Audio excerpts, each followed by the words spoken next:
नमस्कार, मैं हूं गुलविश। आप देख रहे हैं यूके न्यूज एक्सप्रेस, जिसमें आपको मिलती है उत्तराखंड की हर अहम खबर। देश दुनिया की बड़ी खबरों का भी मिलता है अपडेट। तो चलिए निकलते हैं खबरों के सफर पर।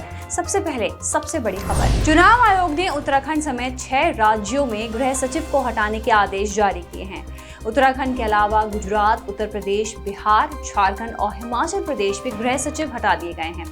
जिन अधिकारियों को हटाया गया है उनके पास संबंधित राज्यों में मुख्यमंत्री के कार्यालय में दोहरे प्रभार थे, जो चुनावी प्रक्रिया के दौरान जरूरी निष्पक्षता, खासकर कानून व्यवस्था, सुरक्षा बलों की तैनाती को लेकर भी समझौता कर सकते थे।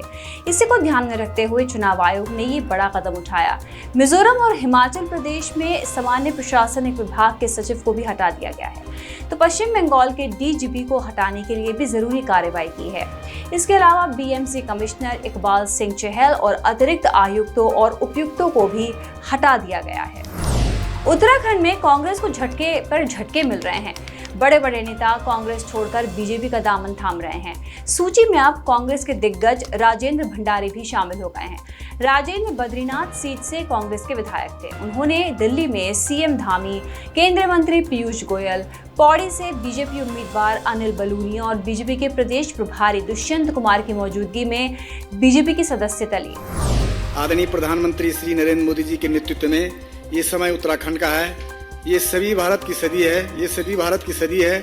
इसलिए मैंने एक समर्पित कार्यकर्ता के रूप में भारतीय जनता पार्टी में शामिल होने का निर्णय लिया है और मैं आज इस परिवार में विधिवत शामिल हुआ हूँ। दिलचस्प ये है कि बीजेपी में शामिल होने से 2 दिन पहले तक राजेंद्र भंडारी कांग्रेस कार्यकर्ताओं के बीच ये दम भर रहे थे कि वो कभी कांग्रेस नहीं छोड़ेंगे और बीजेपी में उनके जाने की खबरें कोरी अफवाह है। अखबारों में चल रहा, सोशल मीडिया में चल रहा है कि राजू भंडारी बीजेपी में शामिल हो गया है। कोई कह रहा हो गया है, कोई कह रहा होने वाला है, कोई कह रहा वो भी हो रहा है, उसकी पत्नी भी हो रही है। पहले पत्नी जाएगी, फिर राजू भंडारी जाएगा। ये चलता रहता है। अफवाहें हम नेता हैं और हम नेताओं के खिलाफ ऐसी अफवाहें चलती रहती है, परंतु हम आज आप लोगों को वफादारी से बता देना चाहते हैं, जब तक हम लोग हैं, हम राजनीति में हैं, हम इस कांग्रेस पार्टी का दामन थाम करके काम करेंगे। राजेंद्र भंडारी का बीजेपी में जाना कांग्रेस के लिए अब तक का सबसे बड़ा झटका माना जा रहा है। भंडारी जोशीमठ आंदोलन का चेहरा रहे हैं। राजेंद्र भंडारी के बीजेपी में शामिल होने से गढ़वाल लोकसभा सीट पर बीजेपी को बड़ा फायदा होगा, क्योंकि गढ़वाल लोकसभा क्षेत्र में राजेंद्र भंडारी ही एकमात्र कांग्रेस के विधायक थे। पिछले 3 दिन में भंडारी समेत 8 बड़े नेताओं ने कांग्रेस छोड़कर बीजेपी का हाथ थामा है। लोकसभा चुनाव की तारीखों के ऐलान के बाद उम्मीदवारों ने जीत हासिल करने के लिए चुनाव प्रचार अभियान शुरू कर दिया है। हरिद्वार से बीजेपी प्रत्याशी त्रिवेंद्र सिंह रावत ने हर की पैड़ी पर मां गंगा की पूजा अर्चना कर चुनाव का बिगुल फूंका और अपनी जीत के लिए कामना की।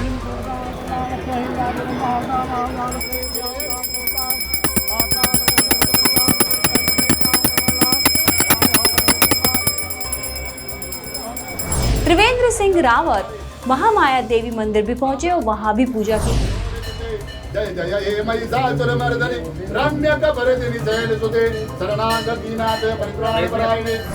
इसके बाद जूना अखाड़ा पहुंचे और वहां के साधु संतों का आशीर्वाद लिया।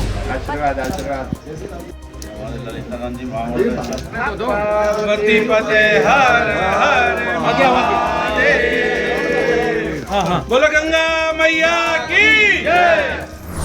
पतंजलि योगपीठ पहुंचकर आचार्य बालकृष्ण से भी त्रिवेंद्र सिंह रावत ने मुलाकात की। माँ गंगा के तट पर हर की पैड़ी पर आकर मैंने माँ गंगा की आरती की है, तमाम अपने सहयोगियों के साथ में। माँ गंगा से यही प्रार्थना है कि माँ गंगा मुझे देश की सेवा करने का अवसर दें। पूरा उत्तराखंड का जितने भी हम लोग हैं, जितने वासी हैं, सभी माननीय प्रधानमंत्री जी से प्रेम करते हैं और एक ही नारा हमारा है, इस बार 400 पार। और हमारे जो इस समय पूर्व मुख्यमंत्री जी है, जो संसद की टिकट लेकर के आई है, वो इस बार जो है जीत जाएंगे और 4-5 लाख वोटों से ज़्यादा वो निकल जाएंगे। और पूरा सनातन, पूरा साधु समाज, पूरा संत समाज, पूरा भक्तगण, जितना भी पूरा उत्तराखंड के वासी है, सभी जो है भारतीय जनता पार्टी को वोट देंगे और भाजपा जो है 400 पार चली जाएगी। टिहरी लोकसभा सीट पर कांग्रेस के उम्मीदवार जोत सिंह गुनसोला धुआंधार प्रचार में जुटे हुए हैं। गुनसोला सीधे जनता के बीच पहुंच रहे हैं और अपने लिए वोट जुटा रहे हैं। गुनसोला दावा कर रहे हैं कि टिहरी सीट इस बार कांग्रेस की होने वाली है। गुनसोला के मुताबिक यहाँ लड़ाई राजा और प्रजा की है। अब प्रजा को तय करना है कि उसे लोकतंत्र चाहिए या राजशाही। गुनसोला सीधे सीधे अपने विरोधी बीजेपी उम्मीदवार माला राजलक्ष्मी को घेर रहे हैं। कह रहे हैं कि महारानी दिल्ली में बैठकर टिहरी लोकसभा की सियासत करती हैं, जबकि वो मूल रूप से प्रतापनगर से हैं और यहाँ की समस्याओं को बखूबी समझते हैं। अब सिर्फ एक जगह लड़ाई आकर रुक गई है, प्रजा और राजा। अब राजा एक है और प्रजा अनेक है। अब ये प्रजा किस तरह से अंजाम पहुंचाती है कि कांग्रेस का 10-12 साल का सूखा इस टिहरी लोकसभा में कैसे समाप्त करती है, इसके लिए हमारे सारे आज जांबाज साथी इकट्ठे हुए हैं, भाई और बहनें इकट्ठी हुई हैं और ये सारे कार्यकर्ता हैं और इन कार्यकर्ताओं के ही बल पर टिहरी लोकसभा में पहला परिवर्तन होगा, ये ऐसा मैं भरोसा जानता हूँ। टिहरी लोकसभा क्षेत्र में वोट प्रतिशत बढ़ाने के लिए चुनाव अधिकारी दिन रात जुटे हुए हैं। प्रशासन का दावा है कि तैयारियां लगभग पूरी हो चुकी हैं। जिले में इस बार 5 लाख से ज्यादा वोटर वोट डालेंगे। इसमें 2.5 लाख से ज्यादा महिला वोटर हैं। जिले में कुल 963 मतदान केंद्र बनाए गए हैं। दिव्यांग और बुजुर्ग मतदाताओं की सुविधा के लिए खास तौर से वॉलंटियर्स तैनात किए गए हैं। ऐसे मतदाताओं को पोलिंग बूथ तक पहुंचाने के लिए डोली की व्यवस्था की गई है। गर्भवती महिलाएं हैं जिनको पहाड़ी रास्ते पे आने जाने में दिक्कत हो सकती है, उनकी भी हमने मैपिंग करी है और जो हमारी BLOs हैं और वॉलंटियर्स हैं, साथ ही बाल विकास, समाज कल्याण, ग्राम्य विकास के जो कर्मचारी हमारे जो बूथ लेवल पे होते हैं, उन सबके माध्यम से उनको भी प्रेरित किया जा रहा है और प्रत्येक बूथ पर हमने एक डोली की व्यवस्था करी है। वॉलंटियर्स उन डोली के माध्यम से गर्भवती महिलाओं को, दिव्यांग वोटर्स को या फिर बहुत ही वृद्ध जन जो हैं जो बूथ पे वोट करने आएंगे, उनको सुविधा प्रोवाइड करें। नैनीताल लोकसभा सीट पर चुनाव सफलतापूर्वक संपन्न कराने के लिए भी तैयारी अंतिम दौर में है। प्रशासन ने यहां अपना मीडिया सेंटर भी स्थापित किया है, जहां से चुनाव के दौरान मीडिया, इलेक्ट्रॉनिक मीडिया और सोशल मीडिया पर प्रसारित होने वाली खबरों पर निगाह रख सकेगी। इस सेंटर में 1 दर्जन से ज्यादा कर्मचारियों की ड्यूटी लगाई गई है। बता दें कि इस बार सोशल मीडिया को भी आदर्श आचार संहिता के दायरे में लाया गया है। इस सेंटर से राजनीतिक दलों और उम्मीदवारों के सोशल मीडिया प्रचार की भी निगरानी होगी। नैनीताल जिले के काठगोदाम से हनुमानगढ़ी के बीच करीब 15 किलोमीटर की लंबाई की रोपवे के निर्माण कार्य के लिए टेंडर आमंत्रित किए गए हैं। इसके लिए सीएम धामी ने केंद्रीय सड़क परिवहन और राजमार्ग मंत्री नितिन गडकरी का आभार जताया। धामी ने कहा कि काठगोदाम से हनुमानगढ़ी के बीच रोपवे बनने से न सिर्फ हल्द्वानी और नैनीताल के बीच जाम की समस्या से छुटकारा मिल जाएगा, बल्कि ये परियोजना यहाँ पर्यटन के लिहाज से गेम चेंजर भी साबित होगी। बता दें कि नैनीताल जिले के काठगोदाम से हनुमानगढ़ी के बीच करीब 1500 करोड़ की लागत से रोपवे बनना है। ईडी ने हरिद्वार के वर्धमान एजुकेशनल सोसाइटी के 2 संस्थानों के करीब 1 करोड़ रुपए की संपत्ति अटैच कर ली है। ये कार्रवाई अनुसूचित जाति और अनुसूचित जनजाति यानी कि SC/ST छात्रों के नाम पर लिए गए स्कॉलरशिप में घोटाले के आरोप में की गई है। आरोप है कि SC/ST के छात्रों का एडमिशन फर्जी तरीके से दिखाकर कई राज्यों के एजुकेशनल इंस्टीट्यूट्स ने सरकारों से करोड़ों का स्कॉलरशिप घोटाला किया है। अलग अलग राज्यों में हुए स्कॉलरशिप घोटाले की जांच में ही वर्धमान एजुकेशनल इंस्टीट्यूट का नाम सामने आया था। वर्धमान एजुकेशनल सोसाइटी रुड़की में इंस्टीट्यूट ऑफ मैनेजमेंट स्टडीज और IMS इंस्टीट्यूट ऑफ टेक्नोलॉजी के नाम से 2 तकनीकी संस्थानों का संचालन करती है। ईडी के मुताबिक वर्धमान एजुकेशनल इंस्टीट्यूट ने 2013 से 2017 के दौरान SC/ST छात्रों के ट्यूशन फीस और उनके दूसरे खर्चों के नाम पर कॉलेज के अकाउंट में स्कॉलरशिप की राशि ट्रांसफर करवाई थी। ईडी के मुताबिक स्कॉलरशिप घोटाले में अब तक 4 शिक्षण संस्थानों की करोड़ों रुपए की संपत्ति अटैच की जा चुकी है। बताया जा रहा है कि अब भी ईडी के रडार पर 50 से अधिक शिक्षण संस्थान हैं जिन्होंने SC/ST स्कॉलरशिप के नाम पर सरकारों को चूना लगाया और काली कमाई की। रुड़की में मामूली बात पर 2 पक्षों के बीच झगड़े ने खूनी संघर्ष का रूप ले लिया। इसमें एक व्यक्ति की मौत हो गई है जबकि 5 लोग गंभीर रूप से घायल हो गए हैं। मामला रुड़की पनियाला गांव का है। पुलिस के मुताबिक कुछ दिन पहले क्रिकेट मैच के दौरान 2 पक्षों में झगड़ा हुआ था। उसी झगड़े को लेकर विवाद फिर शुरू हुआ, जिसमें 2 पक्षों के लोगों ने एक दूसरे पर धारदार हथियारों से हमला बोल दिया। पुलिस ने किसी तरह विवाद को शांत कराया।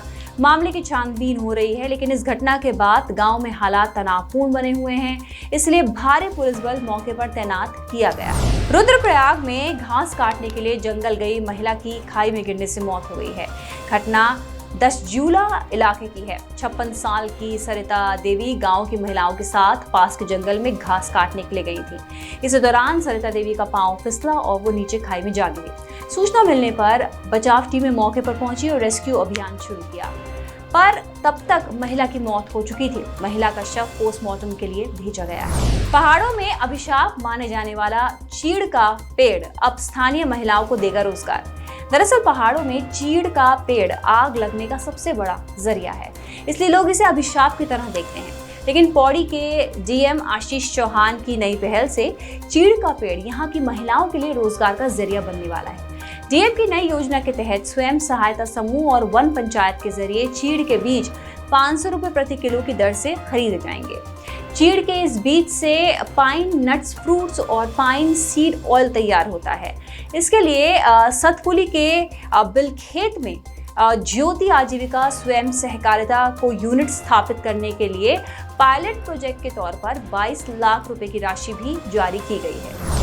ये जो प्रोजेक्ट है एक इनोवेटिव या हमारे एम्बिशियस प्रोजेक्ट्स में से एक है, और इसको हम लोगों ने इस तरीके से प्लान किया है कि ILSP की जगह जो रीप एक संस्था है और NRLM के समूह है, वन पंचायत है, उनके माध्यम से हम लगभग 500 किलो छूछा, जो गढ़वाली लैंग्वेज में कहा जाता है और जनरली उसे चिलगोज़ा भी कहा जाता है, तो पाइन नट्स को हम प्रोक्योर करेंगे। उसके 3 बेसिक प्रोडक्ट्स बनाने की प्लानिंग है हमारी। मसूरी में आयोजित की गई स्पीड स्केटिंग और रोल बॉल प्रतियोगिता, जिसमें अलग अलग वर्ग में मसूरी और देहरादून समेत कई शहरों के बच्चों ने बढ़ चढ़कर हिस्सा लिया। स्पीड स्केटिंग में गुरुकुल वर्ल्ड स्पोर्ट्स एकेडमी ने 13 पदक, सेंट जॉर्ज स्कूल ने 10, मसूरी पब्लिक स्कूल ने 6 पदक अपने नाम किए। रोल बॉल के सीनियर वर्ग फाइनल में सेंट जॉर्ज स्कूल ने गुरुकुल वर्ल्ड स्पोर्ट्स एकेडमी को पराजित किया। जूनियर वर्ग में सेंट जॉर्ज स्कूल ने मसूरी पब्लिक स्कूल को पराजित किया, जबकि सब जूनियर वर्ग में गुरुकुल वर्ल्ड स्पोर्ट्स एकेडमी ने सेंट जॉर्ज स्कूल को पराजित कर ट्रॉफी अपने नाम की। विजेताओं को मसूरी बीजेपी के पूर्व मंडल अध्यक्ष मोहन पेटवाल ने सम्मानित किया। हर साल मसूरी में होने वाली इस प्रतियोगिता का मकसद खेलों में राज्य के बच्चों को प्रोत्साहित करना है। कुमाऊं में चढ़ने लगा है होली का खुमार। जी हाँ, कुमाऊं मंडल की होली देश दुनिया में मशहूर है। होली में कुछ ही दिन बाकी हैं, पर महिला होलियार अभी से रंग जमा रही हैं। हल्द्वानी में सारथी फाउंडेशन ने होली मिलन कार्यक्रम का आयोजन किया, जिसमें कुमाऊं मंडल के अलग अलग क्षेत्र से पहुंची महिला होलियारों ने अपने गीत संगीत और नृत्य से लोगों को मंत्रमुग्ध कर दिया। इस मौके पर अपने अपने क्षेत्रों में उपलब्धियां हासिल करने वाली महिलाओं को सम्मानित भी किया गया। तो यूके न्यूज एक्सप्रेस में अभी के लिए बस इतना ही। कल फिर से हाजिर होंगे कुछ और बड़ी खबरों के साथ।